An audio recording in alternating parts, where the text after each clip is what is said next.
we start our session. Thank you.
Very nice.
Global History at the University of Oxford, and I'm moderating this session on G Global Greater Eurasia.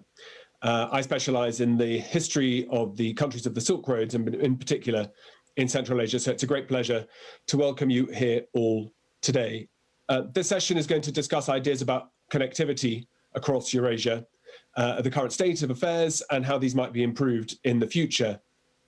In particular, we're interested in looking at ways in which greater levels of commercial exchange can be facilitated, how mutual investment into infrastructure, environmentally sustainable projects that improve the life of citizens, not just in one country, but across the whole region, might benefit Kazakhstan and its neighbors, and also looking at models of increasing cooperation, both at government, local, and at corporate level.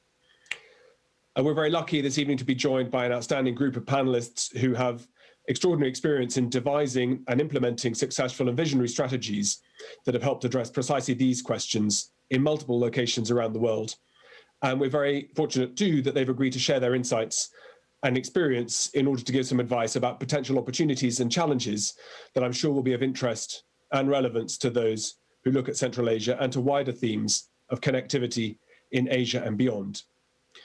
I'm delighted in the first instance to introduce Dato Lim Hock Choi, Secretary General of ASEAN, who will talk about the way in which ASEAN has negotiated issues surrounding regional cooperation in recent decades with great success.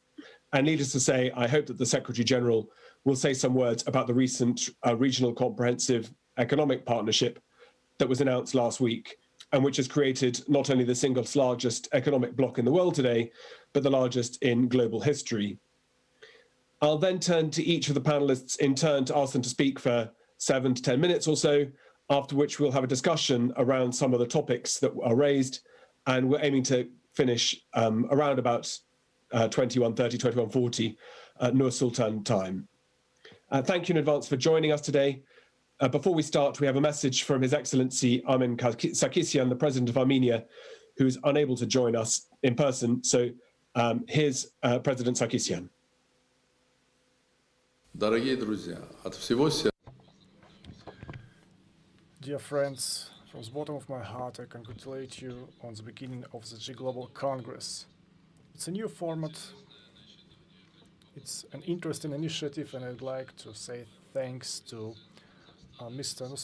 Nazarbayev, the first president of Kazakhstan, Yelbasi, on this initiative. I do remember the first years when he announced his desire to establish a Eurasian Union, and I was one of the persons that liked this idea a lot and created a special unit on the premises of Cambridge, and now this union is a reality, and it works at the level of regional policy, trade, development, culture. And G Global is one of Nursultan Nazarbayev's initiatives, which I like a lot and promote. And I do believe that it's extremely relevant and pertinent to the problems we are facing every day, the levels of uncertainty, COVID-19, economic difficulties, and the world that's transitioning from a unipolar to multipolar, and the challenges each country faces, each country in the region does. These challenges need to be addressed jointly. That's why the return to this old idea of the Silk Road, I believe it's extremely relevant and well-timed, and G Global can do a lot to make this world, or this part that we call Eurasia, better, to focus the activity of these countries not only in the area of trade, but in the area of returning its attitude toward nature, which is a great factor indeed. Of course, this new Silk Road for Armenia, for our nation, is something new. On the one hand, the name is new, One Belt, One Road, but Armenians have been trading along the Silk Roads in the cities of Almaty and Samarkand and Shanghai and Gongkong. So it is my pleasure to see you here, and I'm absolutely sure that the discussions we are going to have here will be of extreme importance, and I hope that I will be able to put a lot of efforts into the strengthening the development and cooperation in Eurasia, which will result in a more harmonic world, hopefully. Thank you. I wish you a good day, good results. Bye.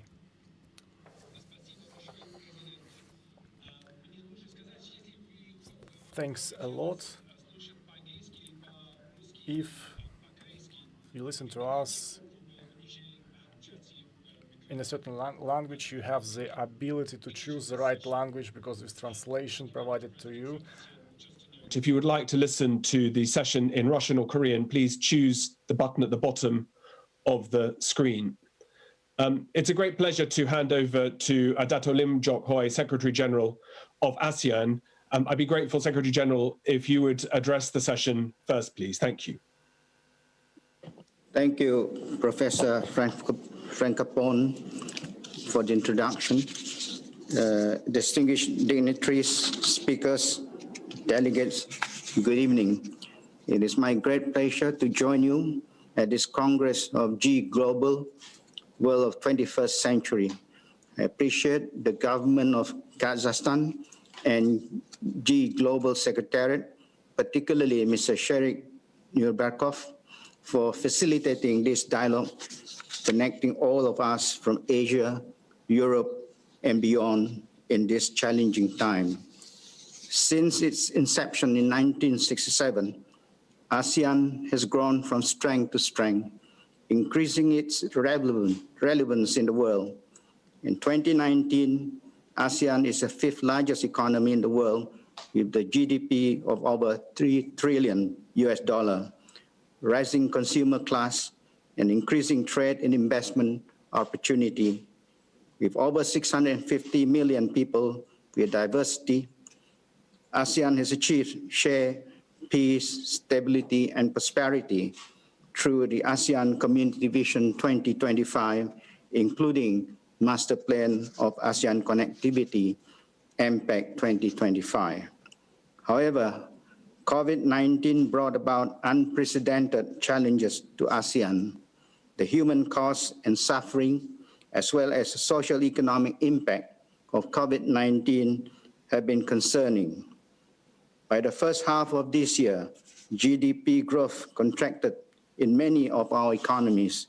Tourism arrivals declined by 71%, while trade and foreign direct investment were also down by 12% and 33% respectively.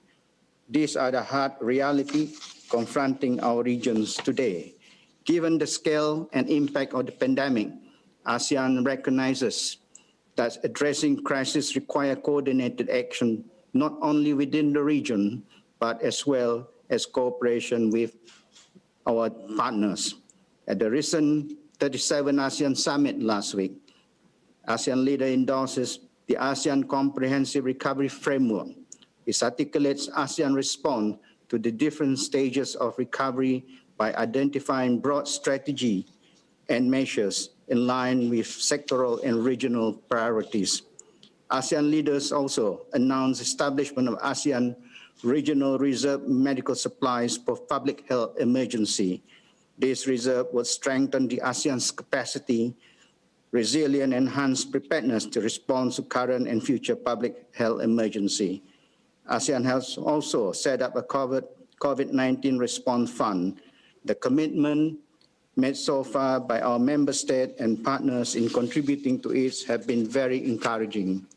Excellency, distinguished delegates, a path back is not to look inwards, but to reach outwards.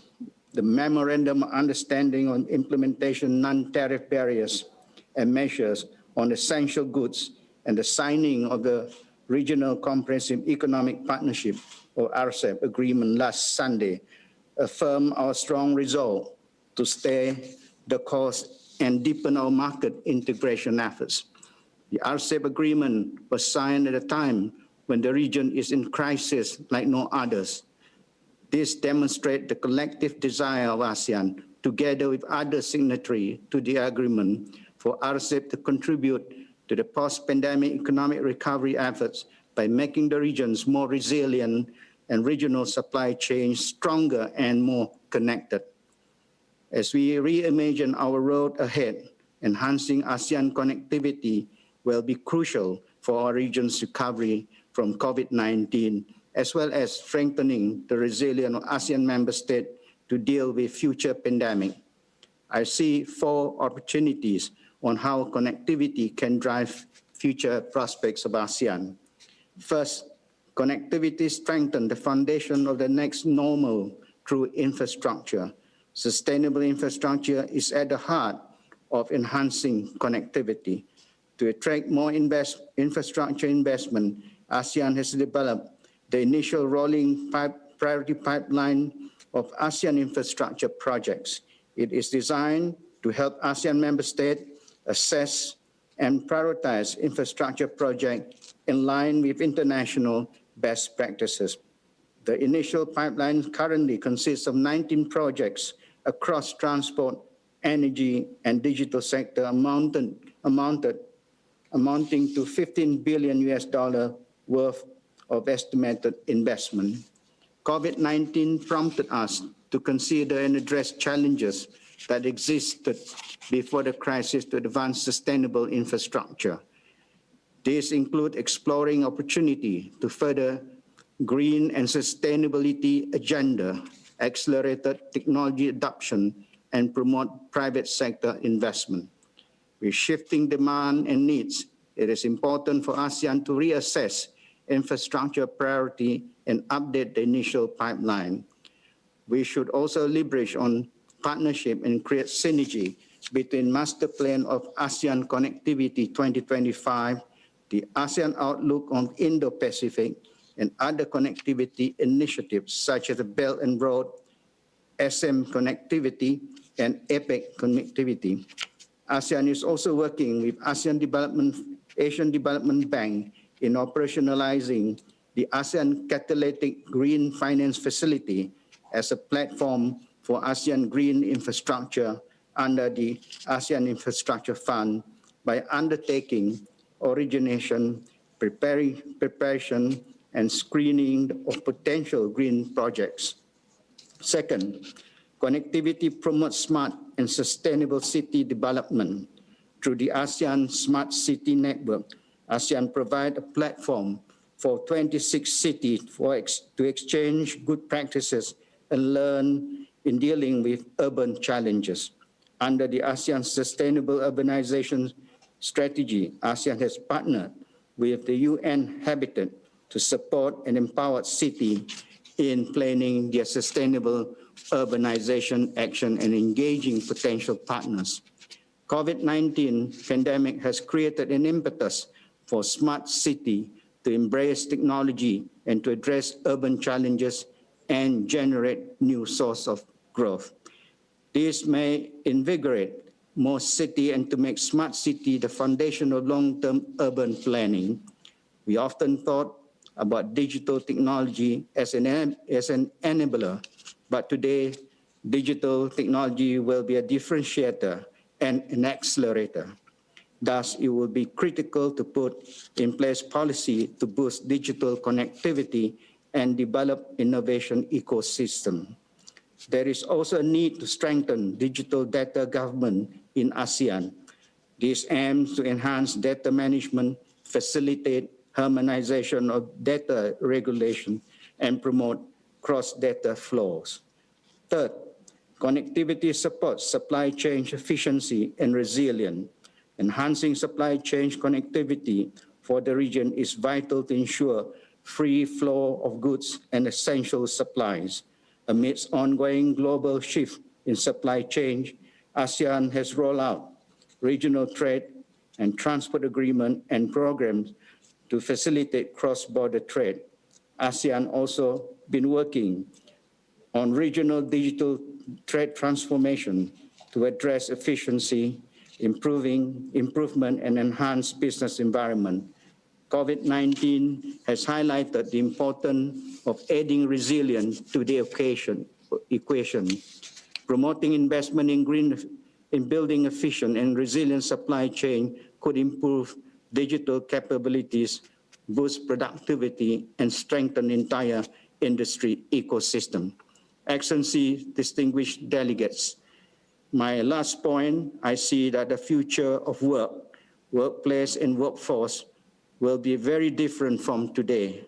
Connectivity will thrive if we invest in human capital, as our recovery and return will be primarily driven by productivity of people. Indeed, investing in people goes beyond providing quality education. It involves enhancing skill and life skill, taking into account unique contexts of different countries and generations. ASEAN has embarked on cooperation on technical vocational education and training with Korea to develop high-quality vocational training programs and address gaps in vocational demand and supply by 2025. I would like to encourage the private sector to work with us in preparing for the future work in ASEAN. The ASEAN community is a work in progress. This means that we need to do more. I assure you that more connected region will bring more benefit to the people. Our progress could not happen without collective effort of our member state and people, external partners, and other stakeholders, including our business people. ASEAN will continue to connect and strengthen partnership with various countries and regions around the world.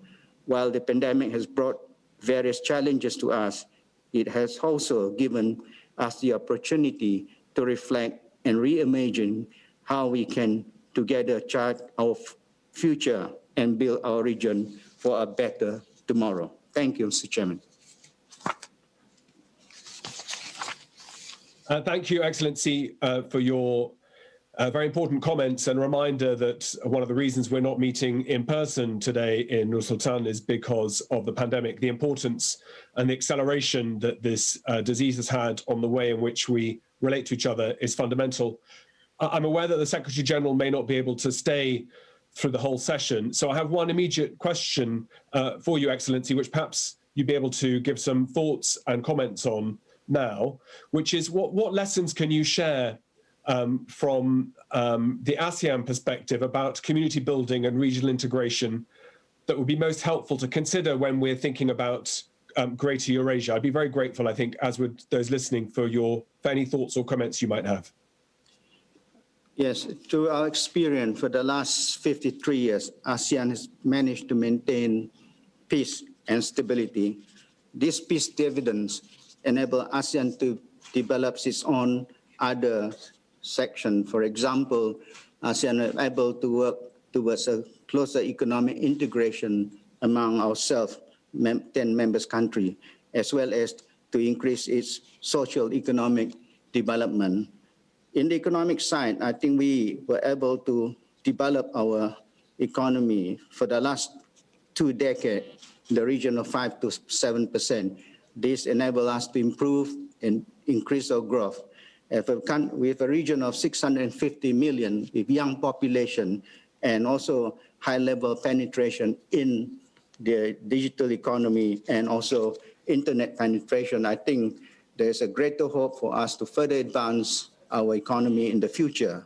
And we see the next driver for economic growth is very much in the digital economy. And we estimated that digital trade, e-commerce will be in the region of 1 trillion by 2025. This is further pushed by the pandemic that we experience now. So there is a greater hope for us to bring in and to make this region an environmentally friendly, for businesses, and we hope to get more investment into the region.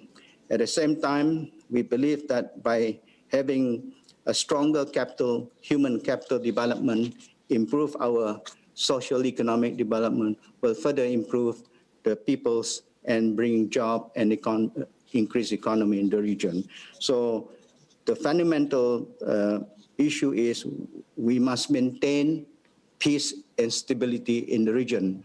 And we have managed to maintain that for the last 53 years. And we hope we can maintain another 50 years so that we can develop our generation for the future. Thank you very much, Secretary General, for your comments. I'm now going to turn to the panel, each in turn, to give some insights and overview of the opportunities and challenge and landscape as they see it. First, I'm going to turn to Shamshed Akhtar, Executive Secretary of the United Nations Economic and Social Commission for Asia and the Pacific from 2013 to 2018, and a former governor of the Central Bank of Pakistan. Dr. Akhtar, the floor is yours. Thank you, and good evening from Pakistan. It's a real pleasure to be joining you all and to hear out President of Armenia and our colleague Lim, with whom we have worked at the UNSCAP. So the discussion is about Greater Euro-Asia. So I'm going to focus on that. As we all know, there has been strong momentum that has been built before COVID-19 to nurture connectivity. Can you tell me if you can hear me? Okay. This has fostered interconnectedness and interdependence of economies, societies, and communities, and of course benefited business and trade that eventually spurred growth and development in different corridors at different levels. Global connectivity, in my view, is the defining trend of 21st century. We may not realize, but a lot has happened already to enhance linkage from the local to the regional and global scale. Much more work needs to be done, and hence dialogue like these are very critical. Of course, the past has been influenced and shaped by the science of networks that laid foundation for one, vibrant interconnected nodes, fostering spatial and multi-sectoral linkages. Two, vertical and horizontal production linkages spurred by the foreign direct investments and cross-border mobility. Three, deployment of technological advances to augment connectivity, and particularly the multi-sectoral that I pointed out. It has also fostered global value chains that have promoted competitiveness and served us pre-COVID pretty well. So together, all these characteristics have promoted growth, jobs, and prosperity. Connectivity agenda was also boosted by the G20 impetus post-2008 crisis to scale infrastructure and by fast-tracking of competing regional cooperation drives. Most instrumental in harnessing connectivity has been, of course, the creation of the Euro-Asia concept itself, conceptualization, but supported by the EU project, followed, of course, by the ASEAN, which has been a pretty, in my view, inspiring project, as you have heard, with very good peace and stability being supporting it. And in recent times, of course, the Belt and Road Initiative has brought in a lot of competition and impetus to the regional integration drive. Of course, geopolitics and economics surrounding some of these regional initiatives have not been simple. They've not been without controversy. They have generated discomfort regarding the build-up of political influences, or from political influences to debt burdens that have to be looked at particularly in the context now that we have had a surge in the debt buildup. Now, the World Bank scenario analysis indicates that BRI has a positive impact on growth, trade, and poverty while enhancing people-to-people connectivity. And a lot of work has been done by the Belt and Road Initiative colleagues with whom I have worked. As you know, China has appointed 12 global advisors to support the Belt and Road Initiative discussions and also to prepare for the BRI summit, the necessary technical work. And the summary that I have provided in terms of the growth, trade, and poverty and people-to-people connectivity is backed by a lot of evidence and analytical work. Now, COVID-19 has disrupted economic activity given the lockdowns, suspension of cross-border movements, travel bans, social distancing, and lack of effective protocols of business continuity, and so on and so forth. It has also deepened the mistrust given lack of agreements on multilateral pathways that ought to be responsive to the emerging challenges and opportunity. COVID crisis has manifested risks of interconnectedness in global pandemic. So not everything is as rosy as it may appear about economic integration. This, of course, calls for effective mitigation and management of crisis by promoting solidarity, cooperation, and multilateralism that has definitely been impacted by the rivalries between the United States and some other leading economies. G20, IMF, and other multilateral financing institutions and EU and other regional blocs have stepped up their support for economic recovery and agreed on debt restructuring critical to create the needed fiscal space. I bring this in because no regional integration project can succeed unless the nations and the regions have the firepower to be able to drive the momentum on regional integration. And lately, the debt surge that has been built up, particularly in the developing and emerging markets and middle-income countries, will stand in the way and frustrate fast-track connectivity that is pretty capital intensive moving forward, keeping aside the political economy. So COVID-19 is changing the world in profound ways, and no regional integration project can be taken further without resolving some of the tensions that exist as a result of COVID-19. You talked about the public health cooperation, which is growing.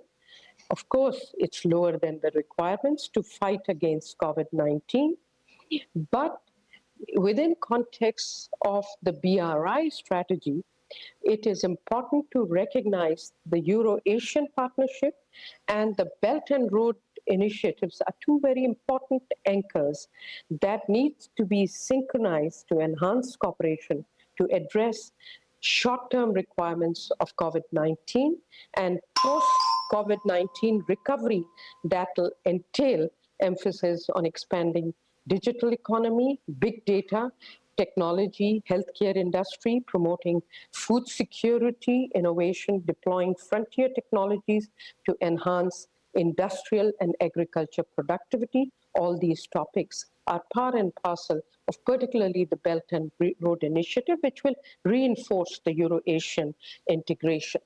So I'm going to end here, but to remind ourselves that COVID-19 is a fresh reminder that disasters can be costly and disruptive for the world. So accelerating cooperation and integration will serve us well, but as we do so, climate action is critical, and henceforth global connectivity must be net zero emission and supported by implementation of sustainable development goals. Thank you. Thank you very much, Dr. Akhtar. And I hope in the discussion we have, we'll be able to return to some of these questions about climate mitigation and also some of the practical, geopolitical and other tensions and challenges that remain. But these are all points very well made. The next speaker I'm going to introduce is Dr. Munir Abdul Majid, who is a man of great experience across multiple sectors through journalism, through business and through think tanks. Currently, Dr. Munir is the president of the ASEAN Business Club. So the floor is over to you, please, Dr. Munir.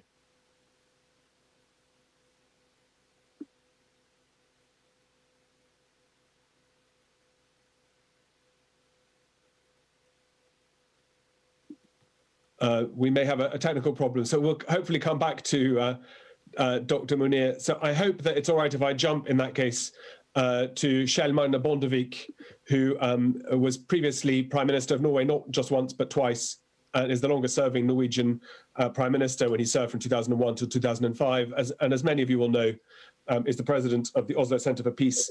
Hello. Yeah, sorry. Sorry, can you hear me? Yes. Yes, we're all here. I will hand over to you, Dr. Munir. I introduced you. Sorry. Okay. As a man of great talent and many different interests. So I'll come to you, Excellency, Mr. Bondevik, later. But Dr. Munir, the floor is yours. Right. Thank you, Professor. I think what I wish to talk about is what you had mentioned much earlier on in when you introduced everyone, and this is in respect of the RCEP, the Regional Comprehensive Economic Partnership. And this is probably in many ways a feather in the cap for ASEAN, because the RCEP is essentially an ASEAN project that was introduced in 2012, and it has mistakenly been identified as a China project. It is ASEAN Plus. And although it's ASEAN Plus 5 now, it was supposed to be ASEAN Plus 6. India was supposed to have joined the RCEP, which it did not and has not. Yet the RCEP, as you mentioned in your introduction, is 1/3, almost 30% of the world population, or 30% of world output. And it is the greatest thing that has happened, in my mind, in terms of these dark COVID-19 times. It gives a shot in the arm in terms of expectations of growth that could occur in the East Asia region. And I think many of the provisions in the RCEP, the 20 chapters of the RCEP, would actually accelerate trade among RCEP members, and it would also accelerate investment along the value chain because of the certificate of origin that can be given anywhere along the value chain. It would actually help investment anywhere on it, so as to ensure that you can reach the market in RCEP, particularly, but beyond, but particularly in the RCEP, to generate investment and growth and trade. And this is big news indeed, for the world.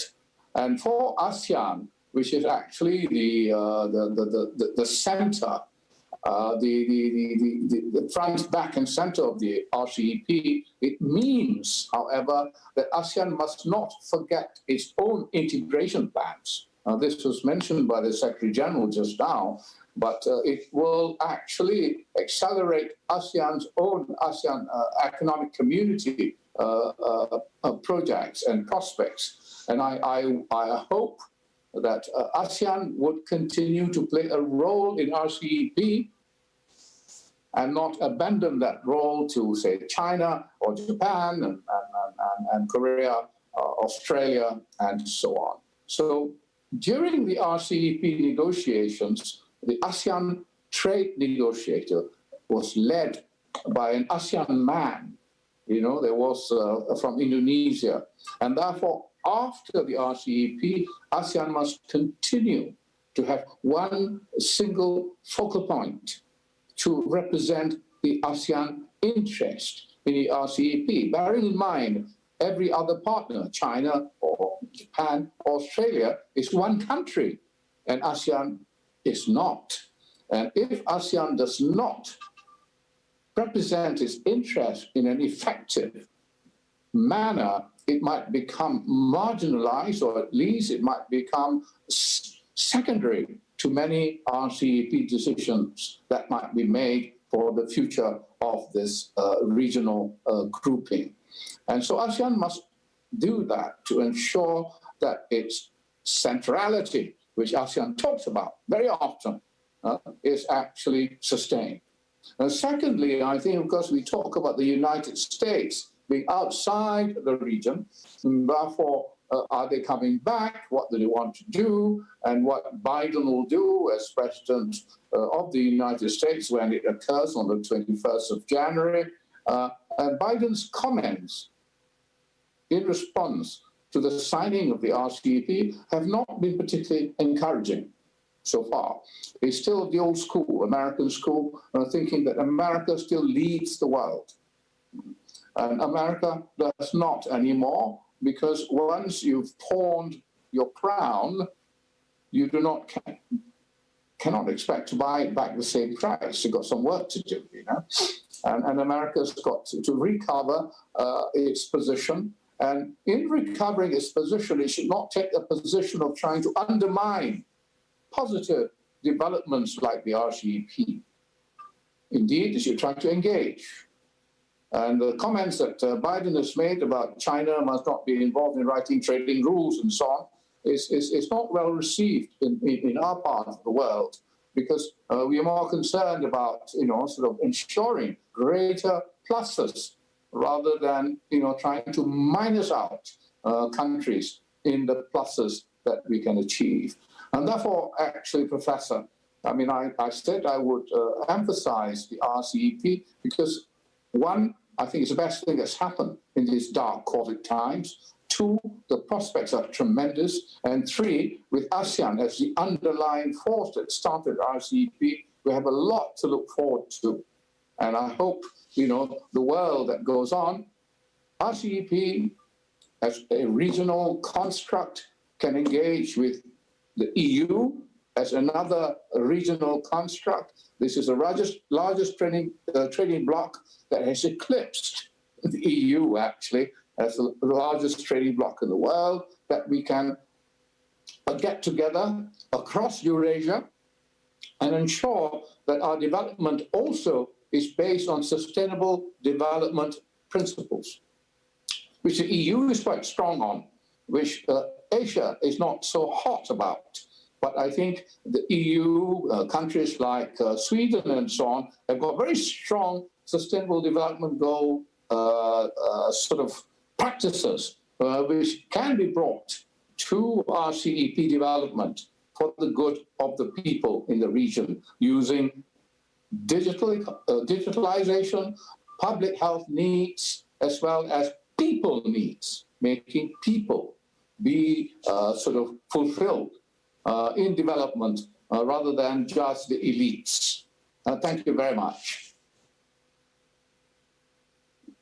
Thank you very much, Dr. Munir. If we have a chance to come back, I'm personally very interested to listen to some thoughts from both you and Dr. Akhtar. I've talked about the RCEP, but about how much of the detail remains to be resolved. How easy is it going to be to not just reduce tariffs, but to standardize, I think, to improve levels of trade within the region? I'd be very interested to hear your thoughts on that.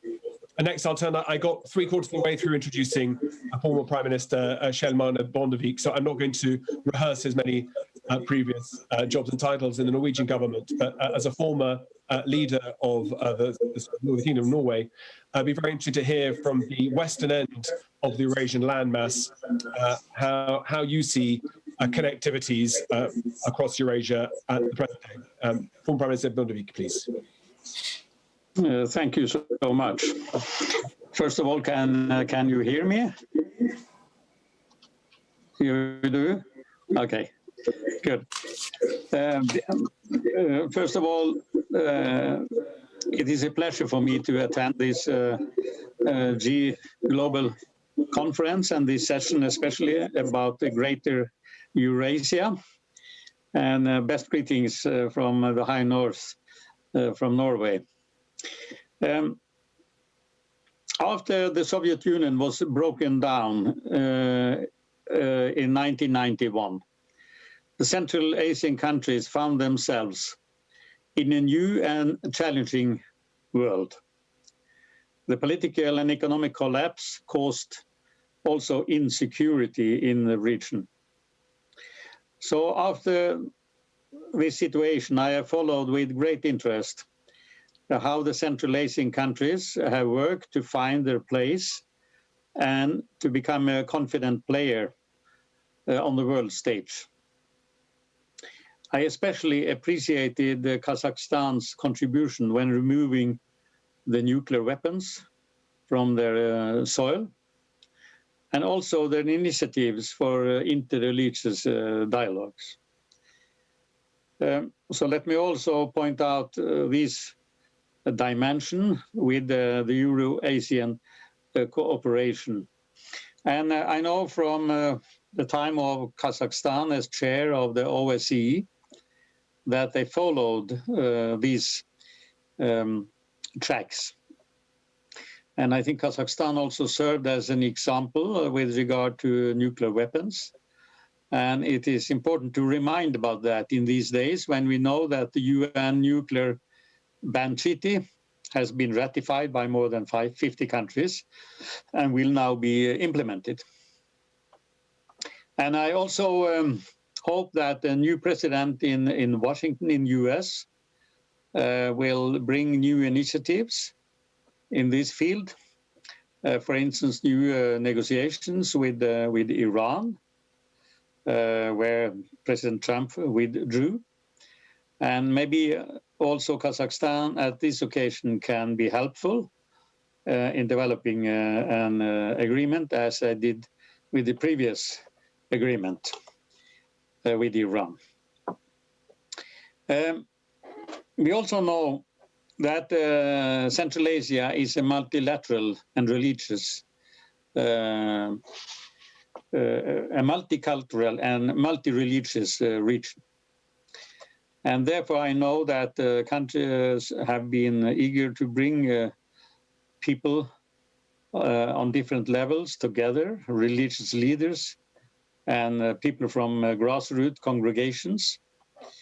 And I think this, when we see how religion is misused for extremism and for violence in several parts of the world, and Central Asia has also been affected, it's so important to go on with these interreligious dialogues. But at the same time, I also want to emphasize that it's only not a question about interreligious communication and dialogues, but also to respect freedom of religion, not only in the constitutions of the countries concerned, but also in praxis. And we know that the countries in Asia and in Central Asia still have a way to go in this regard. This is a challenge ahead of us. Let me also emphasize that it is of utmost importance to build stronger links between Europe and Central Asia.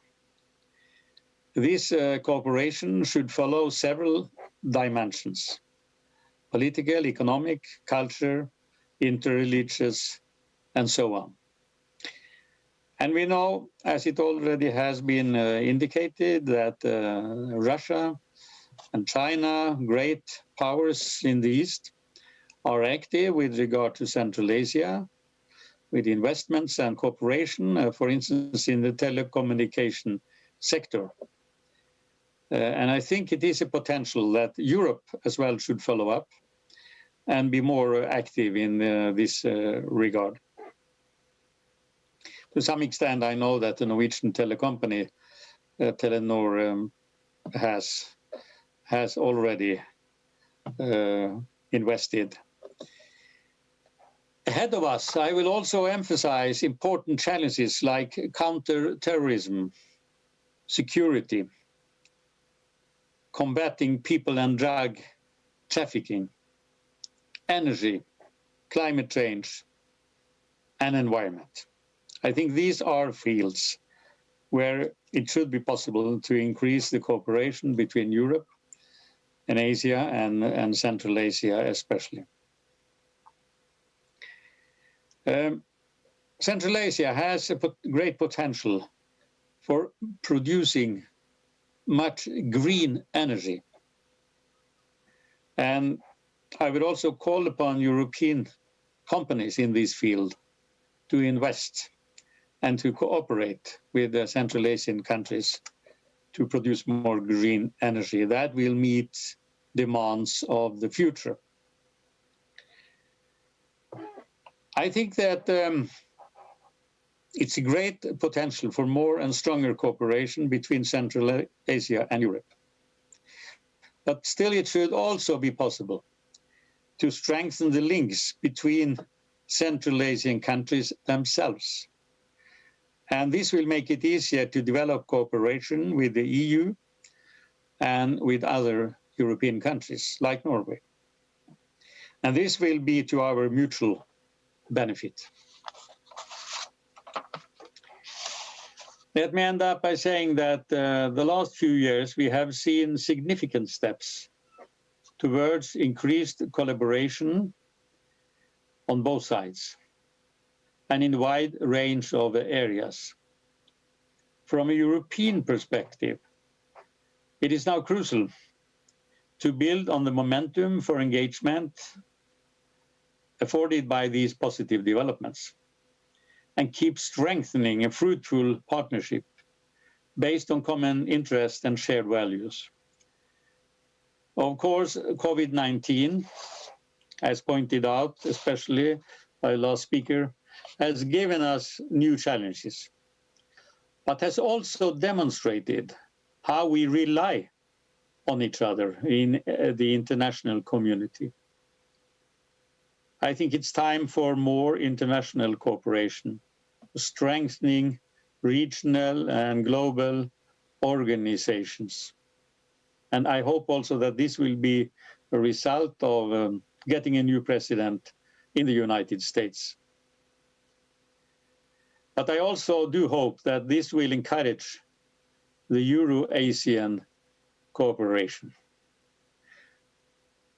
I look forward to seeing what prospects the future holds in this respect. Thank you.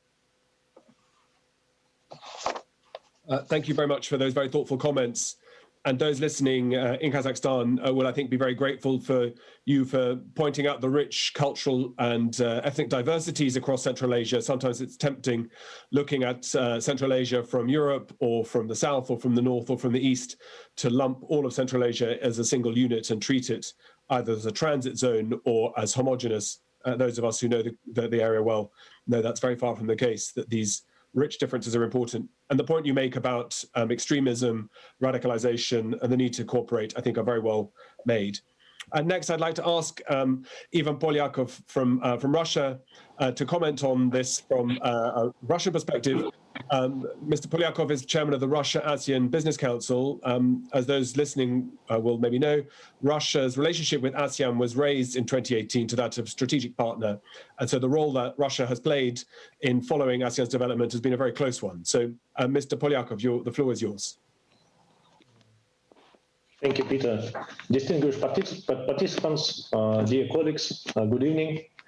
On behalf of the Russia-ASEAN Business Council, I would like to thank the organizing committee of International G Global Congress for inviting me to share my view on the economic cooperation with ASEAN states within Greater Eurasian Partnership. I am supporting the viewpoint. The integration within the framework of Greater Eurasia is an objective process. Today, it's already clear that the most promising economic construction is a multilateral cooperation and partnership. Bilateral relations are being replaced by economic union and countries that are linked by a new single infrastructure environment. The combination of the comprehensive advantages of the Eurasian Economic Union and other integration associations, such as ASEAN, with the connection of China, India, and other countries, is a reality. We need a shared economic space, common rules, and joint standards for all participants and economic activities.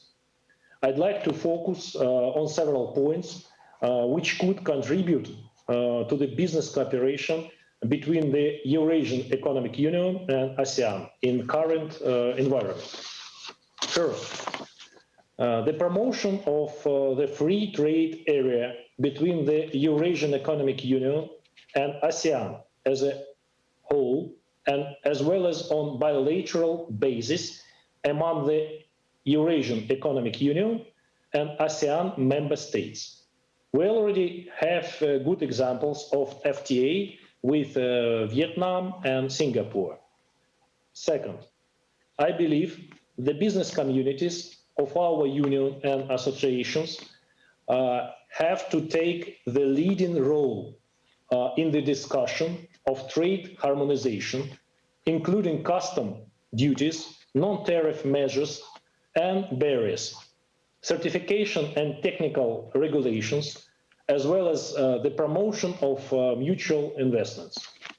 Third, I believe the Greater Eurasia could be a shared space with the possibility of joint implementation of large-scale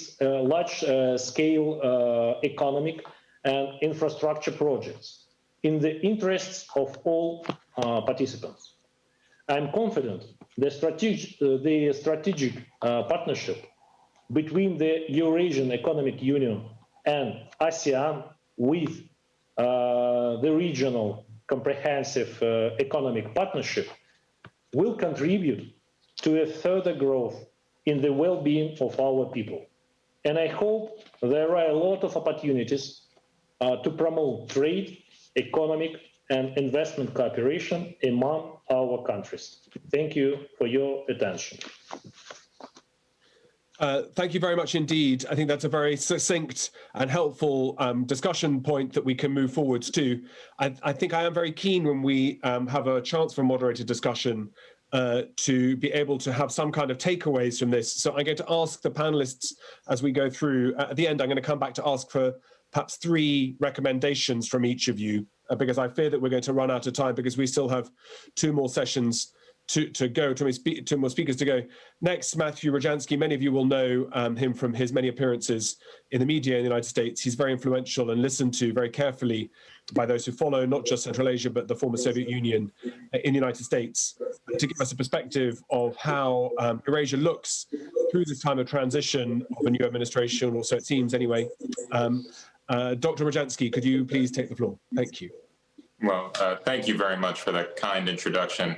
It's, as the famous saying goes, one that my father might have appreciated and my mother might have believed. But it is an honor to address this group as director of the Kennan Institute at the Wilson Center in Washington. The Kennan Institute's co-founder, as many of you may know, was Dr. S. Frederick Starr, probably America's foremost expert on the history of Central Asia. So for this presentation, brief though it may be, I'll do my best to follow in his very grand footsteps. When Fred Starr presented his epic history of Central Asia's golden age at the Kennan Institute several years ago, he said, quote, "It is not an exaggeration to say that from 800 to 1100 AD, the Central Asian region was the hub of world culture, contributing significantly to the core civilizations of Europe, the Middle East, and Asia, including China and India. The cultural and intellectual advances during that time extended across many fields, making the region bluntly, and I quote again, the center of the world," end quote. Starr's explanation for Central Asia's rise to the heights of mankind during that era was its openness to trade and exchange of peoples, its location at the crossroads for world trade at that time.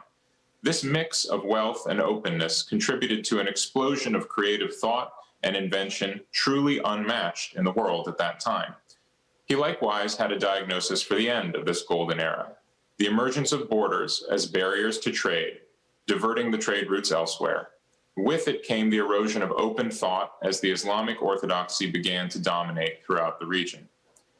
If the cause for decline for Central Asia was the divergence of trade routes and the isolation from open thought, then it looks like brighter days are very much on the horizon for the region and for Kazakhstan in particular.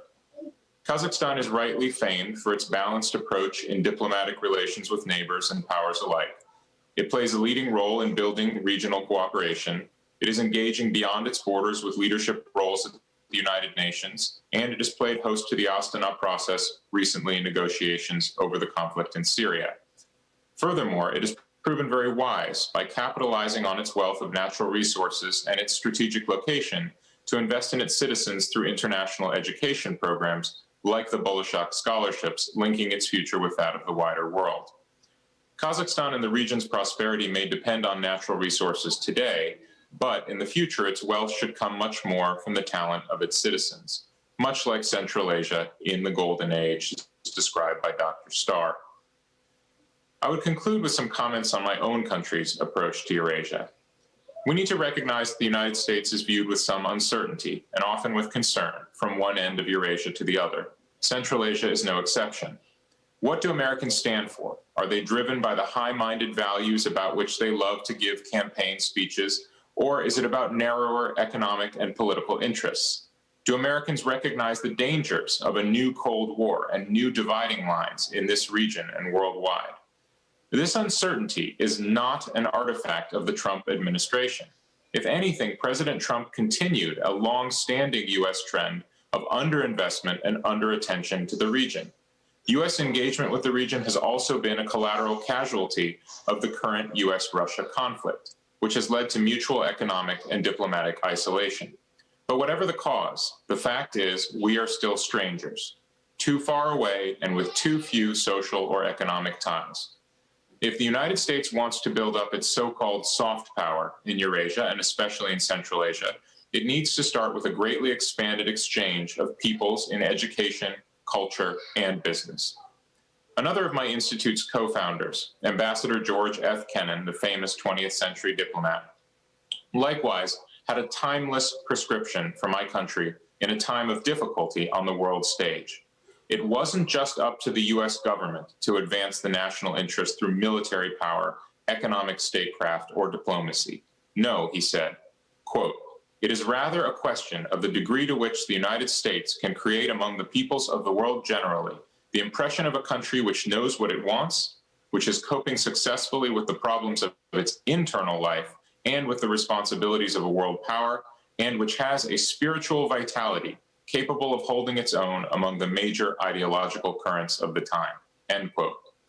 That was in 1946, 74 years ago, and yet no truer words could be spoken today.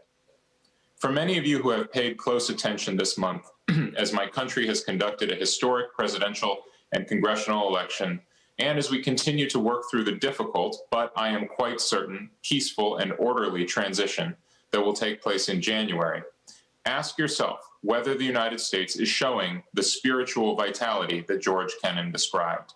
I hope that we are, and I will continue to do everything I can in my work at the Wilson Center's Kennan Institute to keep open the doors of dialogue with Eurasia. And so I'm especially grateful to you for inviting me to take part in this important conversation today. Thank you. Thank you, Dr. Rutansky. And as an academic, I think it's always important to pay homage to those who founded your great institution, and George Kennan and Fred Starr, who's a friend of mine. Please send him my very best when you next see him. I spent some time with him, in fact, in Kazakhstan about a year ago. But that's very, I think, reassuring to hear sympathetic voices and well-connected ones in Washington talking about the role that the United States can still be playing as a setter of good examples and engagement around the world. The final contribution we have is from Morikawa Toru, who is a diplomat of great experience, who is the executive director of the Asia-Europe Foundation. Mr. Toru can't join us today in person, so we have a video message that we'd like to play for you next. Good evening, ladies and gentlemen. My name is Morikawa Toru. I am the Executive Director of the Asia-Europe Foundation. Let me start by thanking the G Global organizers for giving us the opportunity to address the important issue of strengthening the friendship of the peoples of the Eurasian continent and the countries of Southeast Asia. I would also like to express our deep gratitude to the Kazakhstan government for hosting this forum. Eurasia is an important region as a bridge between Asia and Europe, but not many people in Eurasia might be aware of ASEF. So please allow me to talk a little about ASEF. ASEF is an intergovernmental, not-for-profit organization and the only permanent institution in the Asia-Europe meeting, ASEM, a dialogue process involving senior officials, ministers, and leaders. ASEF covers the people-to-people interactions. We bring Asians and Europeans together to exchange diverse ideas and creative solutions. This facilitates innovation to overcome common challenges and opens pathways to future opportunities. For the past 23 years, ASEF has been organizing a variety of activities covering culture, education, media, governance and the economy, sustainable development, as well as public health. We do this mostly through physical events like conferences, seminars, and trainings. We also facilitate networks through web portals and grants. COVID-19 has made us realize how important it is to keep up these connections. So, despite the restrictions on physical events, we continue to engage people through digital means like this evening's online discussion in Nur Sultan. I could not agree more with our moderator, Professor Peter Frankopan, who wrote that Kazakhstan is one of a number of countries at the crossroads between East and West, and also between North and South. In my view, Kazakhstan, located between Asia and Europe, is the heartland bringing both regions together. As a crossroad for diverse people and civilizations, Kazakhstan has been playing a unique role connecting Asians and Europeans geographically and intellectually. Kazakhstan has been an active ASEM member since 2014. We attach great importance to working with Kazakhstan. I'm happy to say that ASEF and Kazakhstan have collaborated on several projects such as ASEF Unplugged, conversations by the art professionals in Asia and Europe, and the Asia-Europe Energy Challenges and Climate Change Workshops. We have also supported international travel for cultural professionals from Kazakhstan through ASEF Mobility First, a travel grant to enable them to expand their network and scope of international work. Now, permit me to offer 3 suggestions on what ASEF can do together with Kazakhstan. First, promoting the region's relevance in your economic, cultural, touristic, and other opportunities. ASEF online platforms can help to highlight Kazakhstan's potentials through an ASEF activity or project to audiences throughout Asia and Europe. Connecting digitally opens new doors to the wider world. Second, encouraging people from Kazakhstan to participate in ASEF's programs. We create networks and encourage participants to share their diverse experiences. Empowering civil society is a priority for ASEF, particularly those from underrepresented countries. We are also a platform to promote and create opportunities for collectives such as the youth. And third, seeking how Asia, Eurasia, and Europe can learn from each other to draw the wisdom to tackle the common challenges we face on one of our thematic areas. A timely topic, for instance, would be some valuable lessons from our different experiences with COVID-19 and our moves into a post-pandemic world. In conclusion, we have seen how interconnected the world is through the extent in which COVID-19 has affected everyone, no matter where you live, work, or play. The pandemic has brought out valuable lessons on the importance of knowing more about each other, highlighting the need to work together to solve major problems that affect all of us. ASEF stands ready to do our part together with partners like Kazakhstan, the countries of Eurasia, in this endeavor. Thank you.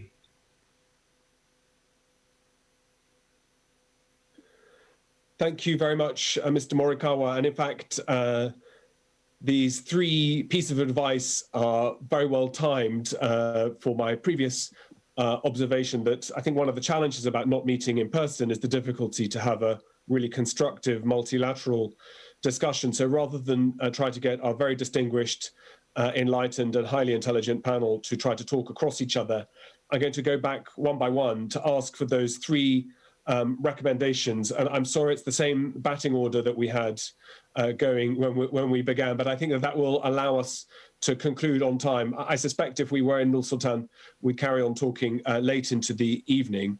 But let me start by asking if you could possibly bear in mind that the themes that we've talked about today are ones that, despite the fact that each of you have offered different perspectives and different particular areas have been of most interest to you, that the same themes have come up again and again, which is the importance of cooperation, the importance of tolerance and openness, the ability and willingness to work together, the fundamental importance of peace and how easy it is to underestimate the difficulties of working together. Few of you have mentioned environmental and long-term sustainability as primary topics that need to be factored in. And then, of course, as we heard from Secretary General at the beginning of the session, Secretary General Lim, what unusual times we live in because of this pandemic.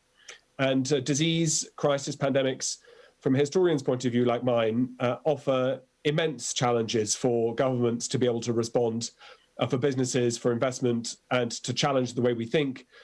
But there are also great opportunities that these unusual difficulties present to us, and some fresh opportunities to think in new ways.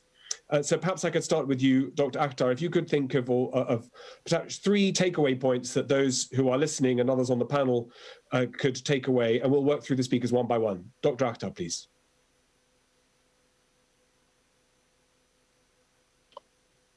Okay, thank you so much for coming back. My first point would be that we've had a lot of discussion on Central Asian region.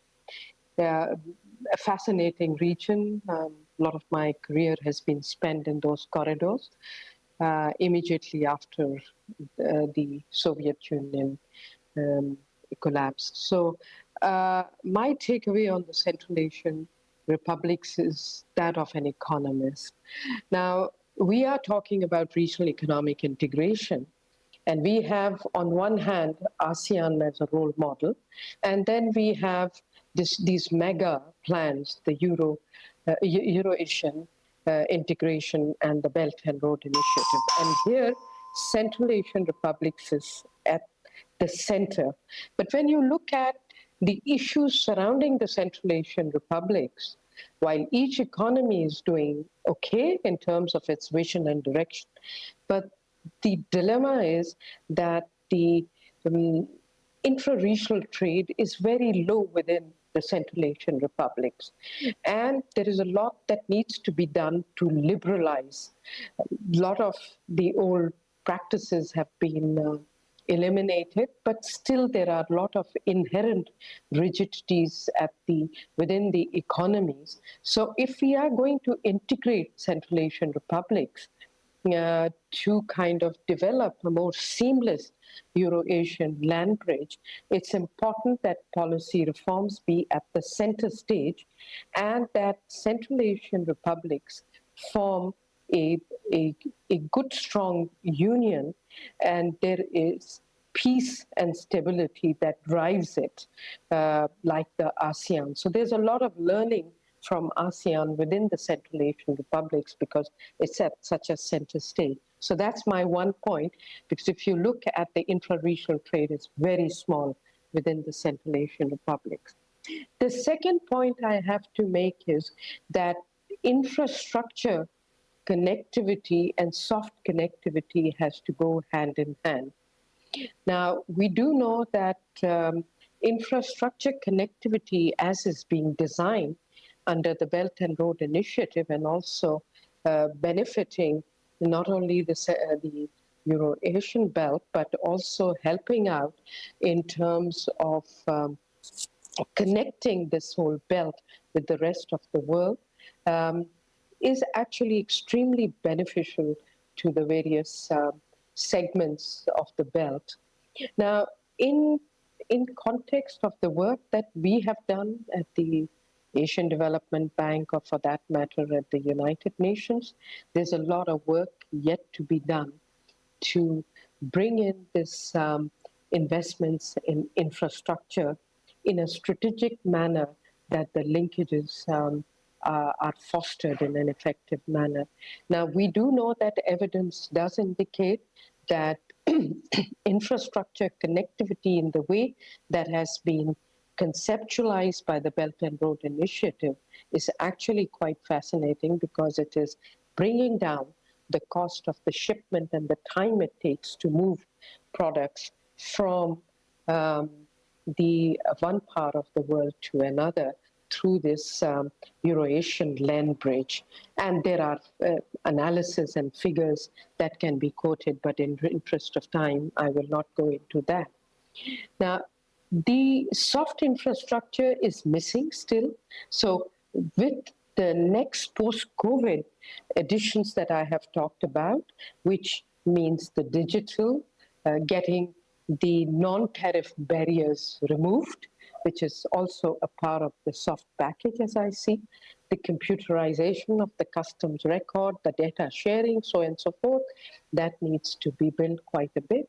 And now that would be fostered quite a bit from the work that has got to take place still in terms of getting investments in low carbon pathways in these corridors. So I'm going to stop here. Thank you very much indeed. We come back to Dr. Munir, please. Thank you very much, Professor. 3 takeaways. I think we should all be working on a web of FTAs between regions. I think the FTA between, say, RCEP and EU and Eurasia, or FTAs between Russia and ASEAN. So we should all be working on a web of FTAs to integrate economies, although they might be regionalized at the same time we integrate them. That's point number one.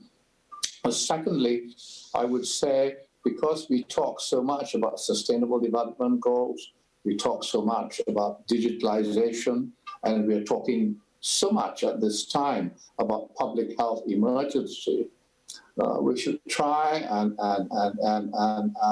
integrate again the use of technology to address public health emergency and therefore to ensure public health, which is a sustainable development goal, the public health of individuals in society.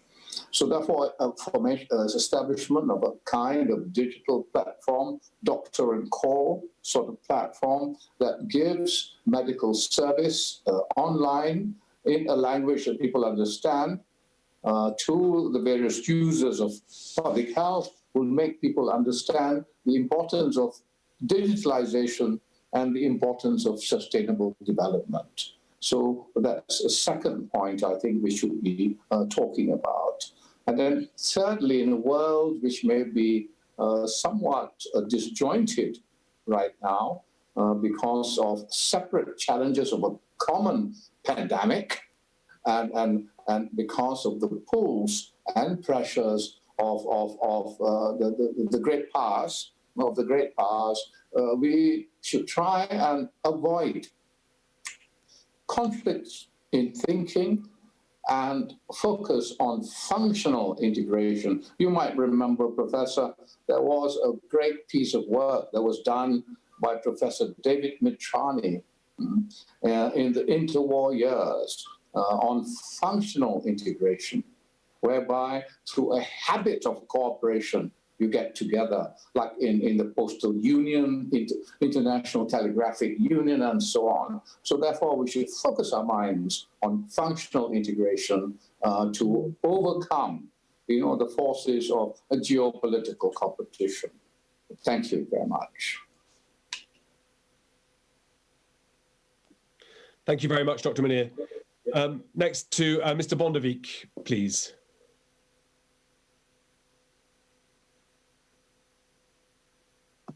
Yeah, let me first say that it has been very interesting to me to listen to all these interventions and inputs on how we can strengthen the cooperation between Europe and Asia in general and Central Asia especially. This can also, of course, has to do with institutional relations.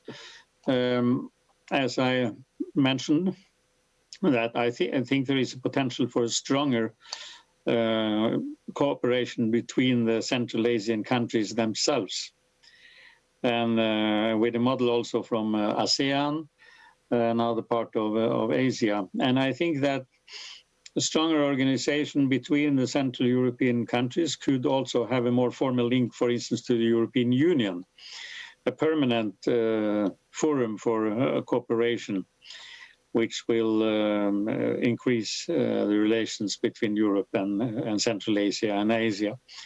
So I wonder if that could be a way to go. Many of you emphasized the economic dimensions with stronger cooperations, and I fully agree on that, of course. But I also will emphasize the non-economic fields of cooperation, which I think is also great importance to understand each other better and to deepen our cooperation and relations. And then I think of, for instance, of culture. For me, it has been a great experience to visit Central Asian countries and also other Asian countries to learn more about the culture heritage and the praxis in these countries. And I think many Europeans don't know so much about that. And it could be great if we could learn each other better to know in fields like that. And the same which I touched upon in my first intervention, namely religion. Central Asia is a multi-religious and multicultural region. And we know that there are tensions linked to religions. Sometimes a religion is misused to stir up conflicts. And we have to take this very seriously. We have to address these issues. And as I said, interreligious dialogues are also closely linked to freedom of religion. And I think we need to have a better common understanding of what freedom of religion is about. For instance, in schools, in textbooks, with regard to so-called religious sects, and so on. I have been to the Kyrgyz Republic, to Kazakhstan, discussed these issues with leaders there, and there is still a way to go to get a common understanding of what we are talking about. So let me end up by saying that stronger regional cooperation, let it be ASEAN, let it be Central Asia, let it be the European Union, where Norway is not a member, and so on, is not in a contradiction to global cooperation. Opposite, I do believe that regional organization, regional cooperation can build up a stronger global cooperation, which we really need now. In the post-COVID-19 period. Thank you. Thank you very much indeed. Mr. Polyakov, to your three points, please. Thank you. Thank you, Peter. I believe we have real chance to change our life. Our interaction, our cooperation are the right way to create a new, more harmonic, more rich, and more beautiful world and life.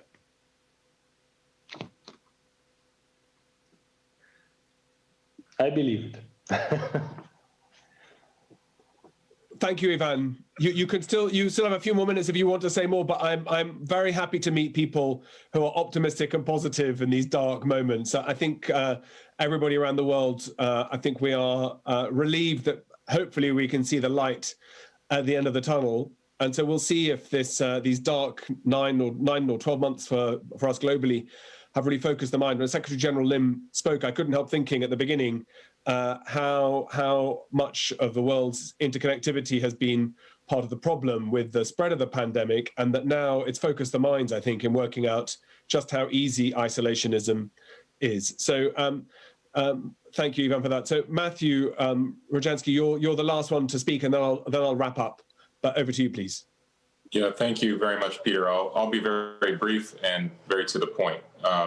My three recommendations would be, first of all, we have got to remove the specter of a Cold War type mutual misery, mutually assured destruction in the negative sense by restoring the foundations of nuclear arms control. And that means extending the US-Russia New START agreement, but not stopping there, using that as the launching pad for whatever the next generation of nuclear arms control is going to be, because without that, we won't have non-proliferation. The basic order, which Kazakhstan has been central by giving up its inherited nuclear arsenal in the 1990s, that order will not survive the death of nuclear arms control. So we have to save it. That's number one. Number two, I talked about the importance of knowing one another, people-to-people contacts. You cannot do that when you don't have normal diplomatic relations. Normal diplomatic relations doesn't mean you agree about everything. But when you use dialogue, when you use the existence of a diplomatic mission of diplomats and of regular diplomatic contacts as either reward or punishment, you undermine the purpose of diplomacy. So I would argue that we have to have, wherever possible, normalized diplomatic relations. And I would add even a second sort of subpoint to that, which is there's no loss to visa-free travel. Wherever you can make visa-free travel possible, it shouldn't be a matter of national pride. It should be a matter of pragmatism. It is a net benefit for the country offering that visa-free entry to offer it, even if it is not reciprocated. And then finally, coming out of the COVID-19 pandemic, our energy use globally is way down, and our efficiency is way up. And that's happening even at a time when energy prices are dropping. So the opportunity is to come out of this time period and preserve those gains, rather than saying, oh, look, energy is cheap, so let's go back to the way we used to do things before. And again, I think that the Kazakh model looking forward to a future that isn't so energy dependent is a very good one, but we need to do this more broadly, more globally, and take advantage of this crisis that we have, because, by the way, if we don't, this will happen again, and it will catch us by surprise, and we won't be prepared. So thank you very much, Peter, for the opportunity. Thank you. Well, on that note, I should just have a brief word of wrapping up. I think that's a really important and productive session filled with constructive observations and recommendations. So I'm very grateful to the organizers of this event, particularly to Alisha Akazenov, who's been busy trying to make sure we're all in the right place at the right time. These conferences are, I know, difficult to arrange, even if we're on the ground. It's very hard when we're floating between Yerevan, I think Kuala Lumpur, I think Karachi, I think Washington, I think Moscow, I think Oslo, but somewhere in between, all of us brought together. I think all the ancestors of those living in Kazakhstan today will be very proud to see all the corners of the world being united, not passing through Kazakhstan, but stopping to listen and to talk. So thank you very much to the panelists for the time that you put into preparing your talk and your comments today, and for being patient to listen to each other. I hope that's been very helpful for those who are in Central Asia and those listening and tuning in from elsewhere. But on that note, I'd like to say thank you very much indeed for having us all, and hope to see you all soon. And please stay safe and keep washing your hands. Thank you. Bye-bye.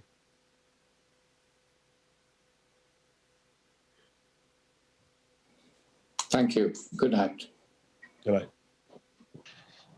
Thank you. Mm-hmm.